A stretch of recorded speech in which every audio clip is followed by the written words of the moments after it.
पहिल्या लेक्चरमध्ये नेरकर सरांनी आपल्याला PN junction forward bias reverse bias घेतलं. त्याचबरोबर पीएन जंक्शन डायोड म्हणून आपल्याला चंद्रपूरच्या सरांनी राजूरकर सरांनी सांगितलं, बरोबर. म्हणजे पीएन जंक्शन म्हणजे काय हे आपल्याला माहिती आहे. आता आपल्याला फक्त एक पीएन जंक्शन माहित आहे, आपल्याला एकापेक्षा जास्त पीएन जंक्शन निर्माण झाली तर काय करता येईल याचा विचार करायचा आहे. ओके, मी पहिल्यांदा स्क्रीन शेअर करतो आणि स्क्रीन शेअर करत पाहतो. ओके, ठीक आहे.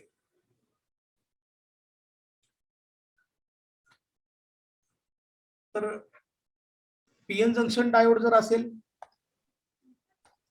हे पी टाईप घेतलं एक समजा मटेरियल त्यांनी काहीतरी, आणि हे दुसरं एन टाईप मटेरियल घेतलं. यांनी नंतर काय केलेलं आहे तर सरळ सरळ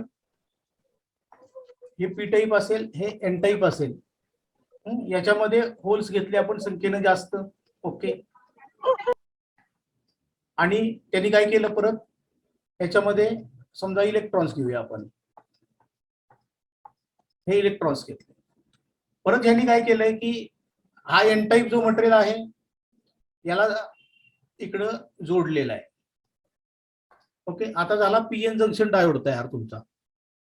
आता पीएन जंक्शन डायोड झाला तर तुमच्या डोक्यामध्ये परत विचार आला असेल की फक्त पीएन एन टाईप जोडला, अजून काय आपल्याकडे शिल्लक काही मटेरियल जोडायचं झालं तर काय जोडता येईल का. म्हणून त्यांनी काय केलंय, परत पुढचा एक ब्लॉक घेतला. समजा इथं, आणि तो सुद्धा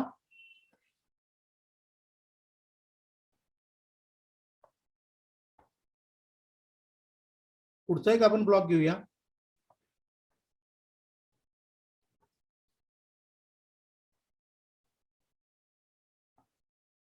तो याला जोडला. आता या बाजूला जोडलेलं मटेरियल जे आहे ते साहजिकच एन ला एन जोडून उपयोगाचं नाही, म्हणून त्यांनी काय केलं असणार आहे की याला पी टाईप मटेरियल जोडलं, बरोबर. म्हणजे हा झाला पीएनपी ट्रान्झिस्टर. आता ह्याच्यात होल्स आहेत तसे याच्यामध्ये पण आपल्याला होल्सच असणार आहे. ओके, इथेही होल्स असतील, म्हणजे असं एक स्ट्रक्चर तयार होऊ शकतं. हा एक विषय त्यांच्या समोर आला असेल. त्याचबरोबर दुसराही विषय आला असेल की पीएन च्या ऐवजी या बाजूला जर एन लावला तर काय होईल, म्हणून त्यांनी पुन्हा दुसरा प्रकार काढला. हा एक बॉक्स घेतला, हा दुसरा, आणि हा तिसरा घेतला समजा. ओके, आता काय होणार आहे की त्यांनी हे पहिलं जे आपलं आहे ते समजूया आपण हे पी आणि हे एन असं होतं, आणि याला या बाजूला एन लावला. आता काय झालं, हा पीएनपी तर हा दुसरा एनपीएन, असे दोन प्रकार झाले. म्हणजे ट्रान्झिस्टरचे दोन प्रकार इथं या पद्धतीनं तयार झालेले आहेत. ओके, याच्यामध्ये एन मध्ये इथं इलेक्ट्रॉन्स असणार आहेत. इलेक्ट्रॉन जरा मला डार्क दाखवायचे असतील तर मी थोडे ठळक पॉइंट्स घेतलेत फक्त इथं करून तयार. आणि याच्यामध्ये होल्स असणार आहेत, आणि होल्ससाठी आपल्याला समजा ग्रीन डॉट मोठा थोडा घेतला तर चालेल, दिसत नाही.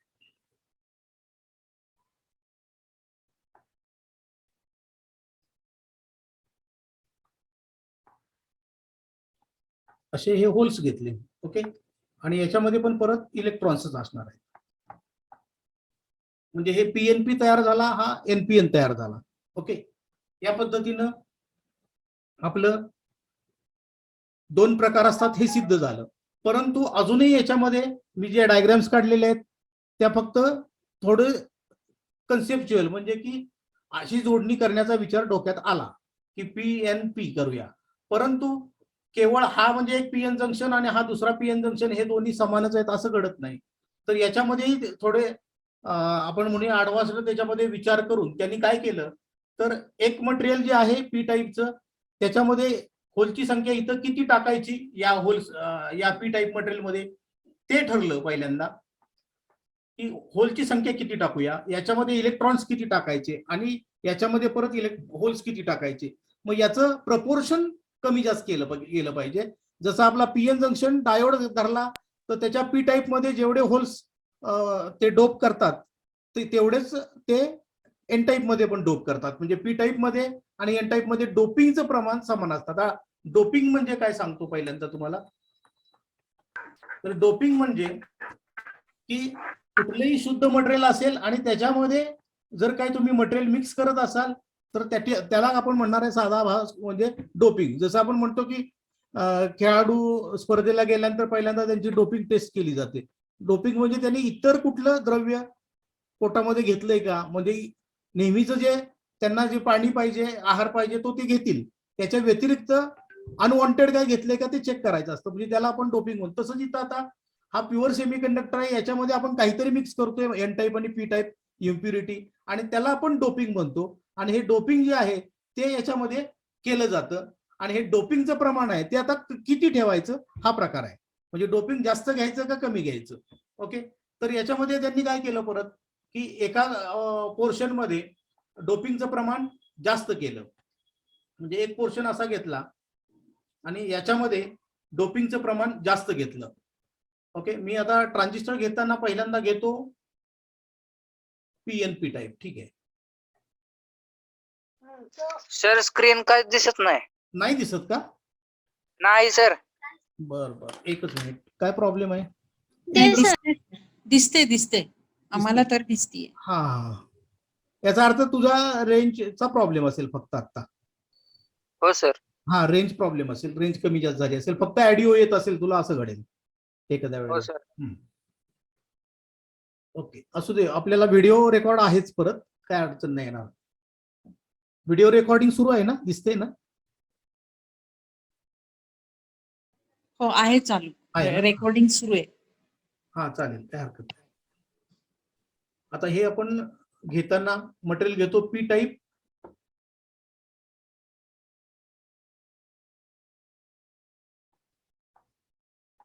हे पी टाईप घेतलं. आता याच्यामध्ये त्यांनी सांगितलं की होलची संख्या जी आहे ती काय करायची, जास्त ठेवायची.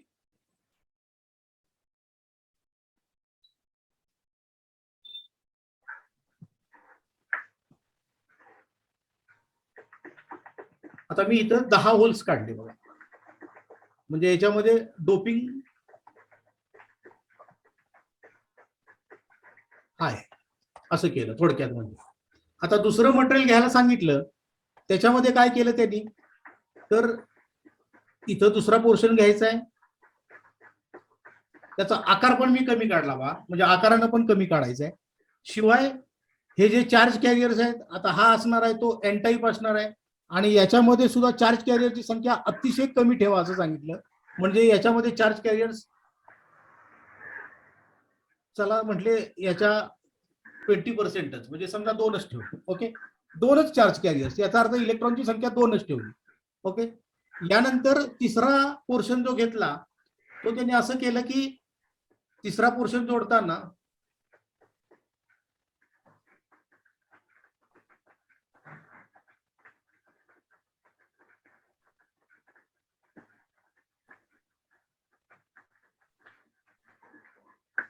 हा तिसरा पोर्शन आकारानं याच्यापेक्षाही मोठा काढला.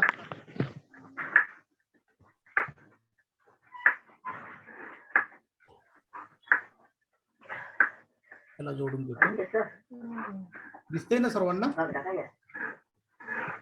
आता हा तिसरा जो पोर्शन आहे हा सुद्धा पी एन नंतर पी टाईप केला.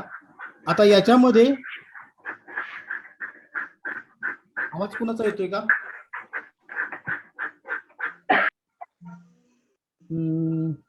परब, निखिल परबचा माईक बघा चालू आहे. ओके, आता याच्यामध्ये बघा होल्सच आहेत, आणि याची मात्र काय म्हटले, आकार मोठा ठेवायचा, आणि हे जे डोपिंगचं प्रमाण आहे ते या दोघांच्या ह्याच्यापेक्षा जास्त आणि ह्याच्यापेक्षा कमी म्हटलं. तर मी इथं 10 जे काढलेत होल्स आणि इथं 2 काढलेत, आता मी इथं 8च काढतो होल्स. ओके, असं केलं गेलं. आणि मग हा जो पोर्शन आहे जो हेवीली डोपडा आहे, म्हणजे ज्याच्यात डोपिंगचं प्रमाण जास्त आहे, याला त्यांनी इमिटर असं नाव का दिलेलं आहे. इमिटर का दिलं ते सांगतो मी परत. याला इमिटर दिलं, याला नाव बेस दिलं, आणि याला जे नाव आहे ते कलेक्टर दिलं. आता नावं का दिली ते पण आपल्याला स्पष्ट होणार आहे थोड्या वेळातच. असं नाव दिलेलं आहे, म्हणजे हेवीली डोपड आहे तो, आणि आकारानं मध्यम आहे, त्याला आपण इमिटर म्हटलं. जो लाईटली डोप्ड आहे आणि व्हेरी थिन आहे म्हणजे आकारानं सुद्धा लहान आहे त्याला आपण बेस म्हटलं. आणि आकारानं खूप मोठा आहे आणि डोपिंगचं प्रमाण मात्र मध्यम आहे त्याला आपण कलेक्टर म्हटलं. इथं डोपिंग कसं आहे, मीडियम. ओके. आणि इथं डोपिंग लो आहे. ओके. हे अशा पद्धतीनं रचना झाली ट्रान्झिस्टरची. म्हणजे पहिल्यांदा फक्त जोडणीचा विचार केला की इकडे जोडलं तर काय होईल, तिकडे जोडलं तर काय होईल. त्याच्यानंतर आपण असा विचार केला की त्याचा आकार कमी जास्त, याच्यावर बरंच संशोधन होऊन फायनली या स्टेजला ते आलेले आहेत. आणि त्याचा मग इमिटर तयार झाला, मग बेस तयार झाला, आता कलेक्टर तयार झाला. आता 3 टर्मिनल झाली एकूण याचे, 1 2 आणि हे 3. आता 3 टर्मिनल झाली. हे जरी झालं बरोबर, तर 3 टर्मिनल्सला आता आपल्याला सप्लाय द्यायचा आहे. याच्या पुढे आता पुढे काय करणार आहे आपण, इलेक्ट्रिसिटी दिल्याशिवाय आपल्याला काय काय करायचं ते कळणार नाही.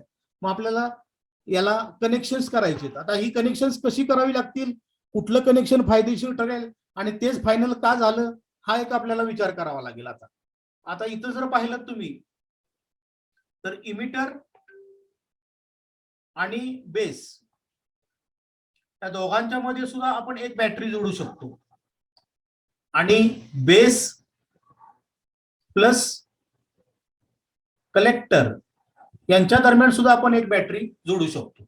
म्हणजे इथं जी बॅटरी आहे जिला मी असं नाव देईन की व्होल्टेजसाठी व्ही देईन, नंतर बेससाठी बी देतो. आकार कॅपिटल काढायचा पण आकार छोटा काढायचा सिम्बॉल काढताना. नंतर ई साठी ई दिलं तर इथं एक बॅटरी जोडली जाईल, व्होल्टेज दिलं जाईल ज्याला आपण व्हीबीई म्हणूया. इथं एक बॅटरी जोडली जाईल बरोबर, ते याला कलेक्टर आणि बेसच्या दरम्यान आहे म्हणून व्हीसीबी म्हणूया. म्हणजे 2 बॅटऱ्या जोडता येतील आपल्याला, व्हीसीबी आणि व्हीबी. आता 2 बॅटऱ्या जोडायच्यात आपल्याला. परत आपल्यामध्ये प्रॉब्लेम आहे की त्या कशा जोडायच्या. म्हणजे बॅटरी जोडताना हे एक पीएन जंक्शन आहे बरोबर, आणि हे दुसरं पीएन जंक्शन आहे. ओके. मग या पीएन जंक्शनला इमिटर बेस जंक्शन असं म्हणतात आणि या जंक्शनला कलेक्टर बेस जंक्शन असं म्हणतात. परंतु दोन्हीमध्ये बेस शब्द येत असेल तर त्यापेक्षा आपल्याला फक्त याला इमिटर जंक्शन म्हणा आणि याला कलेक्टर जंक्शन म्हणा, कारण बेस हा शब्द दोघांमध्ये कॉमन येणार आहे. त्यामुळे इमिटर बेस जंक्शन आणि कलेक्टर बेस जंक्शन असा शब्द वापरायच्या ऐवजी इमिटर जंक्शन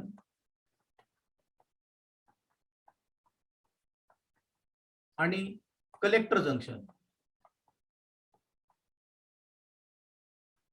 असे 2 जंक्शन्स इथं आहेत. हे मी 2 इथं लिहिलेत ते पहा, 2 जंक्शन्स आहेत, हे एक आणि हे एक. ओके.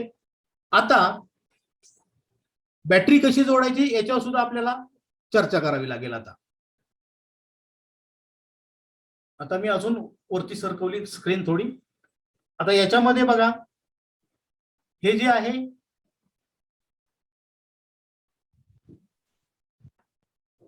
इमिटर जंक्शन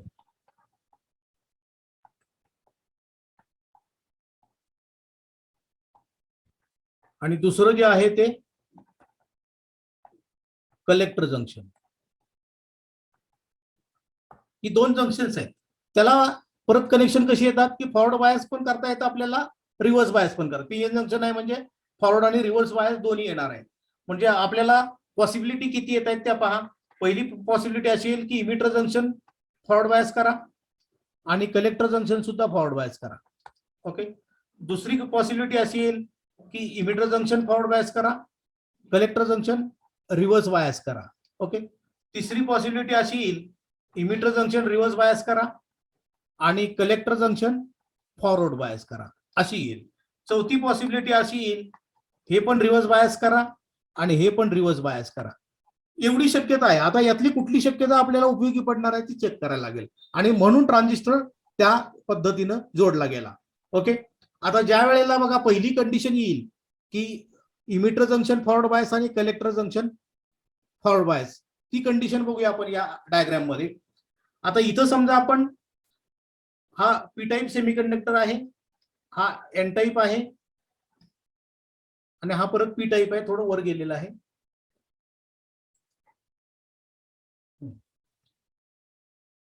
हा पी टाईप, हा एन टाईप आहे आणि हा परत पी टाईप आहे. आता पी टाईपला पॉझिटिव्ह दिलं आणि एन टाईपला निगेटिव्ह दिलं की हे झालं फॉरवर्ड बायस. याच्यामध्ये याला पण फॉरवर्ड बायस करायचं झालं तर पी टाईपला पॉझिटिव्ह द्या, एन टाईपला पॉझिटिव्ह द्या. बरोबर. अशा पद्धतीने आपण जोडणार आहे दोन बॅटऱ्या फॉरवर्ड बायस मध्ये. ही पहिलं कनेक्शन. आता इथं काय होईल, हा एक पीएन जंक्शन डायोड झाला, हा एक पीएन जंक्शन डायोड झाला. बरोबर. या पहिल्या कनेक्शन मध्ये की हा पीएन जंक्शन डायोड आहे, याचा करंट फॉरवर्ड बायस झालाय, याचा करंट वाहणार आहे. हे इलेक्ट्रॉन फ्लो दाखवला मी, याचा इलेक्ट्रॉन फ्लो असा येईल. म्हणजे याचा आणि याचा काही संबंध असणार नाही, म्हणजे वेगळं असं काय आपल्याला इथं मिळालेलं नाही. आणि त्यामुळं हे कनेक्शन तसं वापरतच नाही पहिलं. ओके. अगदी शेवटचं कनेक्शन बघा याच्यामध्ये की दोन्ही रिव्हर्स बायस. ह्या बॅटऱ्या उलटी गेली फक्त की हा रिव्हर्स बायस केला आणि हा पण रिव्हर्स बायस केला. ओके.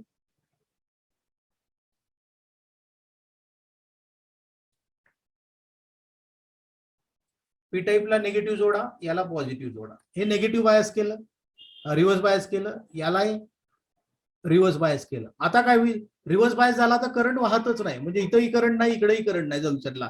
याचाही तसा काय आपल्याला उपयोग नाही होणार आहे. ओके. या केसमध्ये म्हणून ह्या दुसऱ्याचाही विचार केला गेला नाही. पहिलेही आपण कनेक्शनचा पाहिजे तेवढा रिस्पॉन्स आपल्याला मिळालेला नाही, या शेवटच्याचा पण मिळालेला नाही. म्हणजे हे दोन कनेक्शन आपल्याला काय वेगळं असं काय मिळालेलं नाही, म्हणून आपण ह्या दोनला आपण ड्रॉप केलं. आता राहिले हे दोन. बरोबर. आता या दोन मध्ये काहीतरी मॅजिक घडणार आहे आणि त्याच्यामुळं आपल्याला ट्रान्झिस्टरचा जन्म झालेला आहे हे पण कळेल. ओके. आता हे जे दोन भाग आहेत की इमिटर जंक्शन फॉरवर्ड बायस आणि collector junction reverse bias. Okay. आणि हे जे आहे ते इमिटर जंक्शन रिव्हर्स बायस आणि कलेक्टर जंक्शन फॉरवर्ड बायस. आता आपण हा 2 नंबरच्याकडे वळूया की जिथं इमिटर जंक्शन फॉरवर्ड बायस आणि कलेक्टर जंक्शन रिव्हर्स बायस केलं तर काय घडते. हा तिसरा प्रकार आपण चेक करायला घेऊया.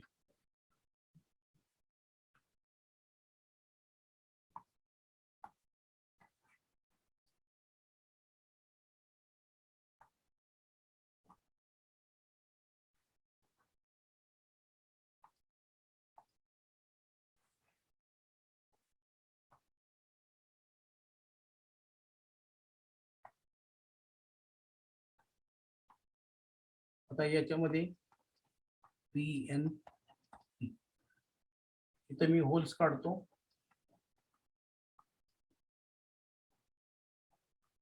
थोडा वेळ जातो, परंतु डायग्राम काढण्याची जरा प्रॅक्टिस झाल्यामुळे काय वाटत नाही तेवढं.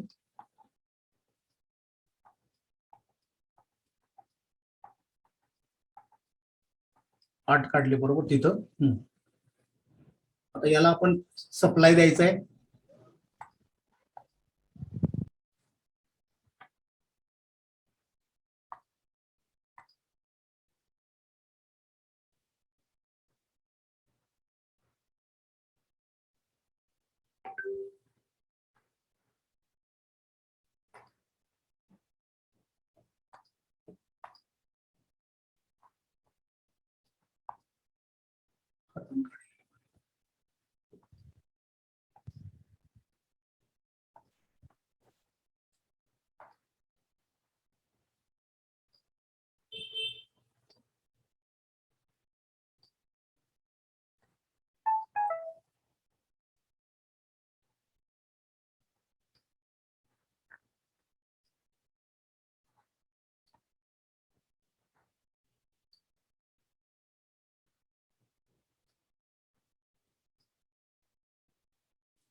तर इथे मी काय केले, पी टाईपला पॉझिटिव्ह जोडले, एन टाईपला निगेटिव्ह जोडले, म्हणजे हे आपलं फॉरवर्ड बायस करून घेतलेलं आहे.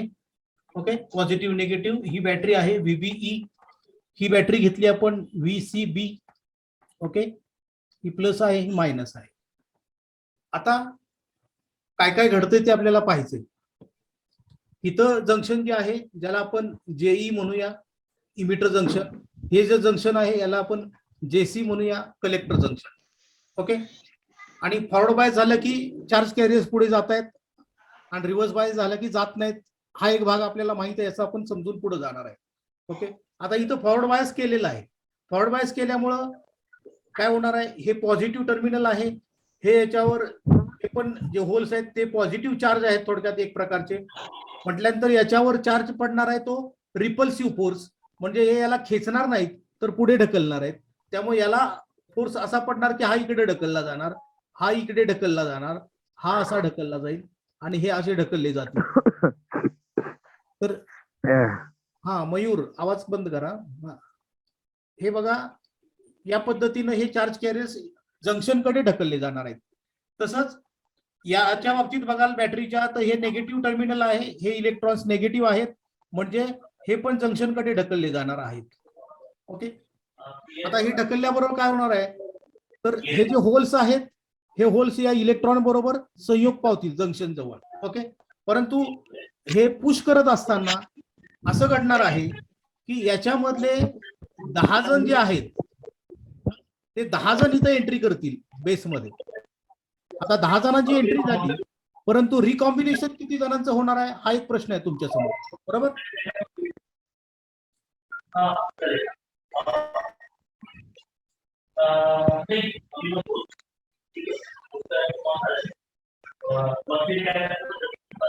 आवाज येतोय?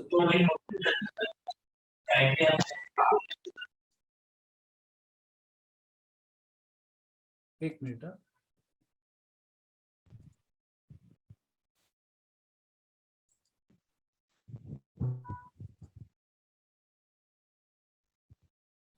ठीक आहे,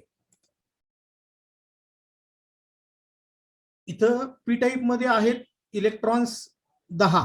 आता 10च्या 10 चार्ज कॅरियर्स बेसमध्ये येतील, परंतु बेसमध्ये किती जणांचं रिकॉम्बिनेशन होऊ शकतं, तर फक्त दोघांचं होऊ शकतं. म्हणजे या 10 पैकी 2 जणच या 2 इलेक्ट्रॉन्स या 2 होल बरोबर संयोग पावतील आणि 8 जण शिल्लक राहणार आहेत. मग इथं 8 जण आल्यानंतर हे मटेरियल कोणतं आहे, एन टाईपचं आहे, आणि एन टाईप मध्ये होल्स म्हणजे मायनॉरिटी कॅरियर्स. असा प्रश्न आला तो तुमचा. हे 8 आहेत ते होल्स आहेत, 8 होल्स इथं आलेले आहेत आणि ते इथं मायनॉरिटी कॅरियर्स आहेत. ओके, आता याच वेळेला या बाजूला काय परिणाम झालाय तो आपण बघून घेऊया या बॅटरीचा. ही बॅटरी याला रिव्हर्स बायस करते, हे निगेटिव्ह टर्मिनल आहे आणि हा होल पॉझिटिव्ह आहे, म्हणजे ही बॅटरी जोडल्याबरोबर इथले जे चार्ज कॅरियर्स आहेत या चार्ज कॅरियर्सना 8 चार्ज कॅरियर्सना या बॅटरीनं सगळ्यांना खाली खेचून घेतलेला असणार आहे. म्हणजे इथं 8 हे खाली येणार आहेत, हे 8 खाली येत आहेत. त्याचबरोबर ही बॅटरी फोर्स असा लावेल की इथं जे 8 एक्स्ट्रा आलेले आहेत म्हणजे इमिटर कडून पुश होऊन आलेले आहेत, तर या 8 जणांना कलेक्टर मध्ये ढकलले जाणार, कारण ही बॅटरी आहे ती याला रिव्हर्स बायस करते आणि ही रिव्हर्स बायस करत असताना इथं पॉझिटिव्ह टर्मिनल आहे आणि हे होल्स पॉझिटिव्ह आहेत, म्हणजे ही याला इथं थांबू देणार नाही, तर यांना या कलेक्टर रिजन मध्ये ढकलेल. म्हणजे हे 8 खाली आल्याबरोबर या इमिटर कडचे 8 जण पुन्हा त्यांची जागा इथं घेतील आणि इथं 8 होल्स पुन्हा निर्माण होतील. मग इथं 8 खाली घेतले खेचून की परत इथं 8 येणार आहेत, परत हे 8 खाली खेचून घेईल तर हे परत 8 येणार आहेत, असं सारखं होणार आहे, बरोबर. आता हे 8 इथं खाली खेचून घेतले की ही बॅटरी काय करणार आहे पहा, की ही बॅटरी या बॅटरीच्या टोकातून 8 इलेक्ट्रॉन्सना बाहेर सोडणार आहे. कारण बॅटरी काय करते, तुम्ही इथं मी हे चार्ज कॅरियर्स अशा अर्थानं दाखवलेलं आहे बाण. तुम्ही जर इलेक्ट्रॉन्स म्हटलात तर हे बॅटरीचं निगेटिव्ह टोक आहे, म्हणजे इलेक्ट्रॉन्स जर विचार केला तर ते या दिशेने जाणार, बॅटरी सप्लाय करते अशा. आता आपण होल्स खाली खेचलेत असं धरलेलं आहे. ओके, म्हणजे इलेक्ट्रॉनिक्स करंट आणि होल्स करंट याच्यामध्ये थोडा डिफरन्स आहे, तो एक तुम्ही समजून घ्या की या इथं बॅटरीच्या निगेटिव्ह टोकाकडे मी बाण आलेला दाखवलाय, हा कन्व्हेन्शनल करंट आहे. ओके, आता याच्यातून इलेक्ट्रॉन बाहेर पडतायत असं मी म्हणतोय, हा सुद्धा कन्व्हेन्शनल करंट धरतोय मी, चार्ज कॅरियर्स येत आहेत असं धरलंय. तर हे ज्या वेळेला बॅटरी काय करणार आहे, निगेटिव्ह टोक आहे हे इलेक्ट्रॉन्सला खेचते, म्हणजेच थोडक्यात इलेक्ट्रॉन्स होल्सला खेचते, याचा अर्थच इलेक्ट्रॉन्स सप्लाय केले जातात असं होते ते. आणि इथून मग 8 बाहेर पडले तर इथून 8 आले, इथं दोघांबरोबर रिकॉम्बिनेशन ज्या वेळेला झालं होतं इलेक्ट्रॉनचं त्यावेळेला काय घडणार आहे, तर इथून 2 इलेक्ट्रॉन्स. ओके, म्हणजे ऍक्च्युली कन्व्हेन्शनल करंटच्या बाबतीत बोलायचं झालं तर 2 होल्स लक्षात, हे खालच्या दिशेने येणार आहे. ओके, आता हे 8 आणि हे 2 असे मिळून एकूण किती आले इथं चार्ज कॅरियर्स, 10 आले, म्हणजे हे 10 चार्ज कॅरियर्स इथे बॅटरीच्या या निगेटिव्ह टोकाला आले. ओके, आता ही बॅटरी काय करेल, एवढे 10 चार्ज कॅरियर्स या पॉझिटिव्ह टोकामधून आत सोडून देईल. ओके, आणि त्यामुळं इथं 10 जे मी पहिले काढलेले आहेत ते 10च्या 10 इथं फिलअप होतील. बरोबर, म्हणजे हे 10 इथं येणार, त्यावेळेला 2 रिकंबाईन होणार, 8 पुढे जाणार, 8 इथं फिलअप होणार, कारण हे 8 इथं खाली खेचलेले असतील. आणि या पद्धतीनं हे 8 खाली आले, ते इकडे पुढे जर्नी केलं त्यांनी, या दोघांनी इकडे केलं, हे दोघं मिळून 10 झाले, 10 परत आत गेले. अशा पद्धतीनं हे चार्ज कॅरियर्सची मुवमेंट याच्यामध्ये होत राहते. आणि त्यामुळे आपल्याला आता करंट याच्यावरून लक्षात येईल की करंट कसा वाहतोय. तर इथं 10 चार्ज कॅरियर्स मुळे करंट आहे, इथं जो आहे याला आपण आई असं नाव दिलेलं आहे. हा आयबी ज्याला नाव देऊया आपण बेस करंट, ते 2 चार्ज कॅरियर्स मुळे आहे. तर हा आयसी जो आहे तो 8 चार्ज कॅरियर्स मुळे आहे. ओके, म्हणजे सगळ्यात मोठा करंट कोणता आहे तर इमिटर करंट, त्याच्या पाठोपाठ कोणता आहे तर कलेक्टर करंट, आणि सगळ्यात कमी कोण आहे तर बेस करंट. हे एक आपल्याला रिलेशन कळून गेलं. आणि याच्यामध्ये एक मॅथमॅटिकल रिलेशन आहे, ते पण आपण पाहून घेऊया की 10 चार्ज कॅरियर्स मुळे इमिटर करंट आहे, बरोबर, 2 बेस करंट चे चार्ज कॅरियर्स आणि 8 कलेक्टर करंटचे चार्ज कॅरियर्स मिळून इमिटर करंट तयार होतोय. म्हणजे हे एक मॅथमॅटिकल इक्वेशन आपल्याला इथं सांगता येईल की इमिटर करंट बरोबर बेस करंट अधिक कलेक्टर करंट. म्हणजे ही कन्सेप्ट इथं आपली क्लिअर होते की ट्रान्झिस्टर मध्ये काय होते, इमिटर करंट हा बेस करंट आणि कलेक्टर करंट यांच्या बेरजे एवढा असतो. हा एक भाग झाला. दुसरी गोष्ट की चार्ज कॅरियर्स आहेत ते इमिटर मधून इमिट केले जात आहेत, बेस रिजन मध्ये ढकलले जात आहेत, बरोबर की नाही, आणि म्हणून याला नाव इमिटर असं दिलेलं आहे.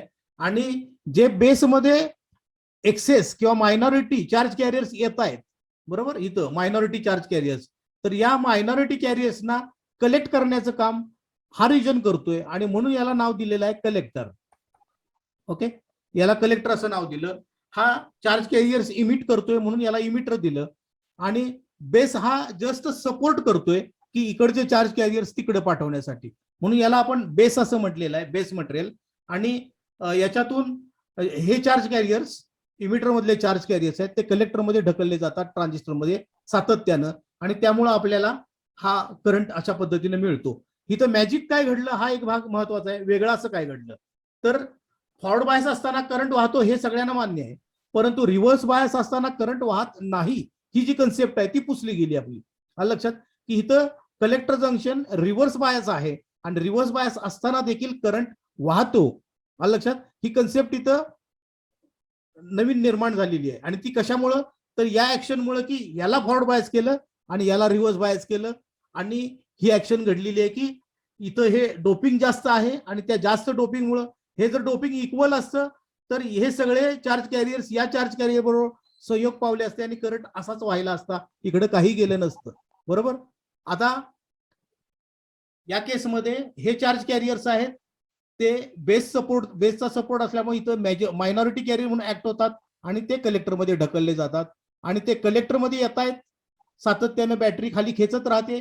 त्यामुळे आपण इथं जर मीटर लावलं तर आपल्याला इथं करंट मिळतोय, बरोबर, म्हणजे कलेक्टर करंट आहे. म्हणजे इथं तुम्ही म्हणताय की रिव्हर्स बायस आहे पण करंट आहे, म्हणजे रिव्हर्स बायस असताना देखील कलेक्टर जंक्शन मधून करंट वाहतो. हा एक मॅजिक आहे हे मोठं, लक्षात. आणि त्यामुळे याला आपण आता ट्रान्झिस्टर कसं म्हणणार आहे ते पहा. ओके, तर इथं झालं हे चार्ज कॅरियर्स इमिटर मधले कलेक्टर मध्ये ट्रान्सफर झालेले आहेत. आता तुम्ही हे सातत्यानं होत असेल तर काय घडतंय ते हे पहा की हे चार्ज कॅरियर्स इथून इकडे जात आहेत सातत्यानं, ओके, या भागामध्ये. तर याचा अर्थ इमिटर पासून कलेक्टर पर्यंत करंटची मोशन आहे. याचा अर्थ काय होतो तर याचा अर्थ इमिटर आणि कलेक्टर यांच्या दरम्यानचा रेजिस्टन्स जो आहे तो काय झालेला आहे, लो झालेला आहे. इथं चार्ज कॅरियरची मुवमेंट आहे, ज्यावेळेला चार्ज कॅरियरची मुवमेंट नसते त्यावेळेला त्याला हाय रेजिस्टन्स म्हणतात, आणि चार्ज कॅरियरची मुवमेंट असेल तर त्याला लो रेजिस्टन्स म्हणतात.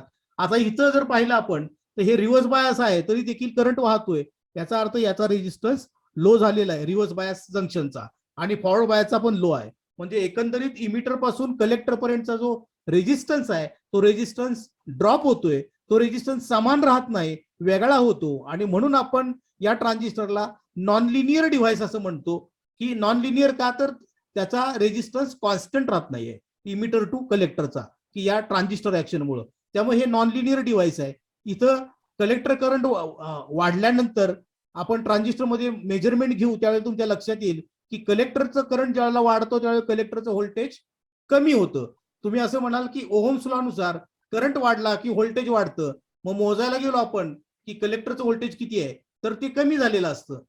आलं लक्षात. आणि करंट, तर तुम्ही म्हणाल करंट वाढलाय आणि व्होल्टेज कमी झालं, मग तुमच्या डोक्यामध्ये बेचैन वाढते की ओहम्स तर सांगतो की करंट वाढला की व्होल्टेज वाढतं, आणि इथं तुम्ही सांगताय की करंट वाढला की व्होल्टेज कमी होतं, आम्हाला कळायचं बंद होतंय असं तुम्हाला वाटेल. पण एक लक्ष समजून घ्या की इथं काय घडतंय, तर हा ट्रान्झिस्टर ऍक्शन मध्ये आपण जोडला असू, म्हणजे इमिटर जंक्शन फॉरवर्ड बायस आणि कलेक्टर जंक्शन रिव्हर्स बायस, तर या केसमध्ये मटेरियल आहे ते नॉन लिनियर तयार होते. आणि नॉन लिनियर असल्यामुळं आपल्याला काय होते, नॉन लिनियर मुळे त्याचा रेजिस्टन्स कॉन्स्टंट राहत नाही, म्हणून त्याला ओहम्स लॉ आपण लावू शकत नाही. हा एक भाग.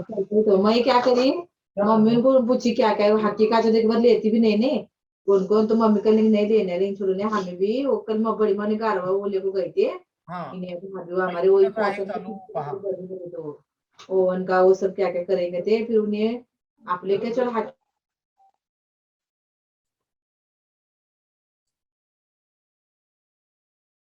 तर ही ट्रान्झिस्टर ऍक्शन होती की इमिटर मधले चार्ज कॅरियर्स कलेक्टर मध्ये ट्रान्सफर केलेले आहेत. ओके, या पद्धतीनं. आणि इथला चार्ज कॅरियर्स ट्रान्सफर होत असताना हा रिव्हर्स बायस असताना याचा रेजिस्टन्स कमी होतो. त्यामुळे या जंक्शनला या डिव्हाइसला सुद्धा आपण नॉन लिनियर डिव्हाइस म्हणणारच आहे. शिवाय जर आता या केसमध्येच पाहिलं आपण, इथं मी बेसचं टर्मिनलच ओपन केलं तर काय होईल, यामध्ये मी बेस टर्मिनलच ओपन केलं मध्येच असं कट केलं तर बेसचा सप्लाय कट झाला, बरोबर. इथं जरी कट केलं, इथं करायच्या ऐवजी इथं कट करा पाहिजे. इथं कट केला तर हे फॉरवर्ड बायसच होत नाही, आणि हे फॉरवर्ड बायस होत नसेल तर इमिटर याला चार्ज कॅरियर सप्लाय करणार नाही. इमिटरनं चार्ज कॅरियर सप्लाय केले नाहीत तर कलेक्टरमध्ये चार्ज कॅरियर्स येणारच नाहीत, आणि ऑटोमॅटिकली कलेक्टरचा करंट झिरो होईल. म्हणजे जर तुम्ही बेस करंट झिरो केला तर कलेक्टर करंट झिरो होतो. म्हणजे बेस करंटवर कलेक्टर करंट डिपेंड आहे हे पण आपल्याला इथं सिद्ध होतं. तुम्ही इथं फक्त काय केलं, आपण ही वायर कट केली, ही वायर कट केली की याचं फॉरवर्ड बायस कट झालं, म्हणजे इमिटर बेसचं जे व्होल्टेज आहे दिलेलं ते कट झालं. हे जर व्होल्टेज कट झालं तर ऑटोमॅटिकली इमिटर कडून चार्ज कॅरियर्स कलेक्टरमध्ये जाणारच नाहीत, आणि जर चार्ज कॅरियर्स नसेल तर मुव्हमेंट नाही, आणि मुव्हमेंट नाही याचा अर्थ आयसी झिरो होणार आहे. म्हणजे ज्या वेळेला तुम्ही आयबी झिरो करता त्यावेळेला बरोबर आयसी झिरो होतो. ओके, त्यामुळं आयबी वर कलेक्टर करंट डिपेंड आहे. हे एक याच्यामधलं संशोधन तुम्हाला लक्षात येईल की बेस करंट चेंज झाला तर कलेक्टर करंट चेंज होतोय, बेस करंट झिरो झाला तर कलेक्टर करंट झिरो होतोय. म्हणजे बेस करंट वर कलेक्टर करंट डिपेंड आहे. आता हे जर व्होल्टेज आहे फॉरवर्ड बायसचं व्होल्टेज हे तुम्ही वाढवलं तर ऑफकोर्स चार्ज कॅरियर्स इथं वाढतील, त्याचबरोबर बेस करंट पण वाढेल. म्हणजे बेस करंट वाढला की कलेक्टर, म्हणजे हे बेस करंट वाढवला तुम्ही थोडक्यात, म्हणजेच इथं तुम्ही हे पोटेन्शियल वाढवलंय, म्हणजेच इमिटर मधले चार्ज कॅरियर्स वाढवलेत, म्हणजेच कलेक्टरकडे जाणारे चार्ज कॅरियर्स वाढवलेत, म्हणजेच तुम्ही कलेक्टर करंट वाढवलाय. म्हणजे ज्या वेळेला तुम्ही बेस करंट वाढवता त्याच वेळेला तुमचा इमिटर करंट वाढतोय, आणि म्हणजेच तुमचा कलेक्टर करंट वाढतोय. याचाच अर्थ आपल्या लक्षात येईल की बेस करंटवरच हा कलेक्टर करंट डिपेंड आहे, आणि कलेक्टर करंट वाढतोय म्हणून परत इमिटर करंटही वाढतोय, असे घडते. म्हणजे बेस करंटवर सगळं डिपेंड राहते. बेस जर झिरो केला आपण इथं ही वायर कट करून तर ऑफकोर्स कलेक्टर करंट झिरो होणार आहे. म्हणजे collector current depends on base current. हे एक तुम्हाला इथं मला सुचवायचं होतं की या ट्रान्झिस्टर ऍक्शन मध्ये. ओके, आता एक मुद्दा तुम्हाला जाता जाता सांगायचा ते म्हणजे आता की याचं नाव ज्याला आपण ट्रान्झिस्टर म्हटलं तर ट्रान्झिस्टर असं त्याला नाव का दिलं असेल हा एक भाग आपल्या समोर येतो, बरोबर. तर ट्रान्झिस्टरचं बारसं कसं घातलं ते दाखवतो तुम्हाला इथं. तर हा जो भाग आहे इमिटर टू बेस, म्हणजे इथं एक रेजिस्टन्स आहे, आणि कलेक्टर टू बेस हा एक रेजिस्टन्स आहे. ओके, हा दुसरा रेजिस्टन्स झाला. आता इथं जर पाहिलं आपण तर हे फॉरवर्ड बायस करतोय आपण, हा भाग फॉरवर्ड बायस आहे म्हटल्यानंतर याचा रेजिस्टन्स काय येणार आहे, ऑफकोर्स लो. ओके, हा रेजिस्टन्स लो आहे, आणि हा पोर्शन आपण काय करतोय हा रिव्हर्स बायस केलेला आहे जंक्शन. हा रिव्हर्स बायस जंक्शन असेल तर ऑफकोर्स याचा रेजिस्टन्स आहे तो हाय. ओके, हा रेजिस्टन्स हाय आहे आणि हा लो आहे. आता आपण काय करतोय तर वी आर ट्रान्सफरिंग, आपण ट्रान्सफर करतोय चार्ज कॅरियर्स कुठून, तर low resistance circuit to high resistance circuit.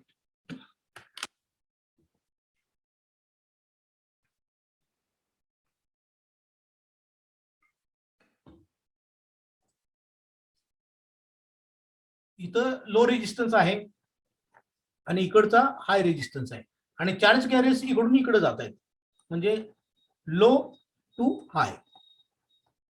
म्हणजे काय करतोय, चार्ज कॅरियर्स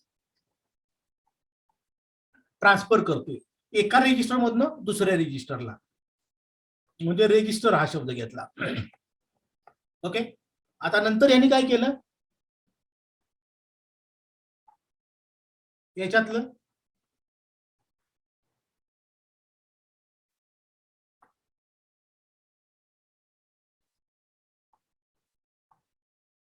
हा जो शब्द आहे तो कसा येतोय पहा. यातला काय ठेवला, ट्रान्झिस्टर, हे शब्द मधले काढून टाकले, तर ट्रान्झिस्टर म्हणून याला नाव दिलं ट्रान्झिस्टर.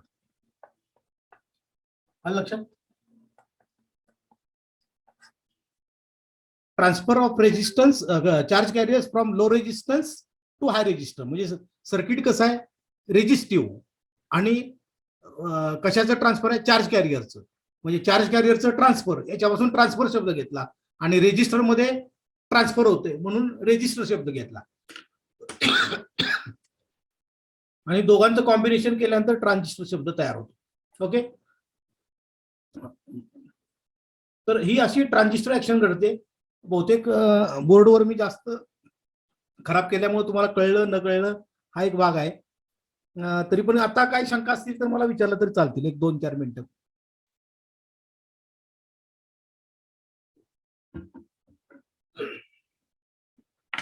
आणि नंतर मी तुम्हाला पुढच्या लेक्चरला पाहिजे तर ट्रान्झिस्टरचा ऍम्प्लिफायर म्हणून उपयोग कसा होतो किंवा ऍम्प्लिफायर नक्की ऍम्प्लिफिकेशन कसं होतं हे एक सांगेन. माझे आजची सांगण्याचा उद्देश एवढाच होता की ट्रान्झिस्टर म्हणजे काय, त्याला तसंच नाव का दिलं, म्हणजे ट्रान्झिस्टरला टर्मिनल्स किती असतात, तर इमिटर बेस कलेक्टर हे तुम्हाला माहित पाहिजे. दुसरं गोष्ट, ट्रान्झिस्टर मध्ये डोपिंग लेवल कशी असते एक तुम्हाला माहित पाहिजे. त्यानंतर आकार कलेक्टरचा सगळ्यात जास्त, बेसचा कमी आणि इमिटरचा मध्यम. आता कलेक्टरचा जास्त का असतो असा प्रश्न तुमच्या पुढे आला का,